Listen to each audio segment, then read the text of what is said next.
मोदी सरकार का बजट वैसा ही रहा जैसे 2 करोड़ नौकरी के उनके वादे थे और तमाम तरह के वादे जो उन्होंने 15 लाख रुपए देने के लिए आपको कहा था, 100 स्मार्ट सिटी बनाने के लिए कहा था और वो सारे स्मार्ट सिटी पानी में डूबे हुए, उसमें नाव चल रही है आजकल। खुद लखनऊ का जो स्टेशन है उसके बाहर नाव चलने के दृश्य आपने देखे होंगे।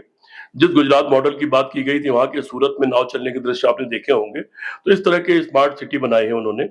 वो बुलेट ट्रेन बनाने का उन्होंने वादा किया था और सारी ट्रेनें जिस तरह से रोज उलट रही हैं या लड़ रही हैं और तमाम जाने जा रही हैं, उसी तरह का इनका बजट भी है। बजट में कुछ भी ऐसा नहीं कि उसका कोई उल्लेख किया जाए।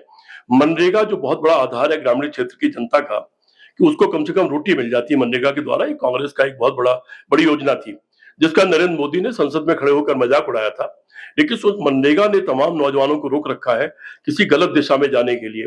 उस मनरेगा के बजट को नहीं बढ़ाया गया, उसके लिए कुछ नहीं कहा गया है। नौजवानों और किसानों को कैसे एड्रेस किया जाएगा, रोजाना जो इतने नौजवान और किसान आत्महत्या करते हैं उनकी आत्महत्या कैसे रुकेगी, उनकी समस्या कैसे हल होगी, उसके बारे में कुछ नहीं कहा गया। किसानों को केवल 3% बजट दिया गया, 26,000 करोड़ बढ़ाया गया है और वो ऊंट के मुंह में जीरे के समान है। उससे किसानों की समस्या हल होने वाली नहीं है। इसी तरह से नौजवानों को भी केवल जुमले बोले गए हैं, उनको सपने तो दिखाए गए हैं, लेकिन वो सपने पूरे कैसे होंगे और किस हद तक होंगे, इसका कोई रोड मैप नहीं दिया गया है। योगी सरकार का कहना है कि रामराज की अवधारणा को साकार करने वाला बजट है। पहले योगी सरकार रामराज की परिभाषा समझ ले, पहले योगी सरकार राम को समझ ले।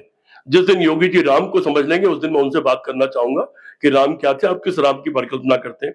मुझे लगता है किसी रामलाल के बारे में बात कर रहे हैं योगी जी, और किसी रामलाल का कोई राज होगा उसके बारे में बात कर रहे हैं। रामराज से तो दूर दूर तक इनका नाता नहीं है कोई। प्रधानमंत्री जी का कहना है कि ये अब तक का सबसे अच्छा बजट है। अब प्रधानमंत्री जी और क्या बोलेंगे। प्रधानमंत्री जी कल रो रहे थे कि एक प्रधानमंत्री को बोलने नहीं दिया जा रहा, उनका गला घोटा जा रहा है। ये वही प्रधानमंत्री हैं जो प्रधानमंत्री की गरिमा गिरा के संसद में सीना ठोक के, चुटकी बजा के, ताली बजा के कह रहे थे एक अकेला सब पर भारी। इतना अहंकारपूर्ण भाषा जो बोल रहे थे वो कल रो रहे थे। उस प्रधानमंत्री की बातों का कोई अर्थ नहीं रह गया है।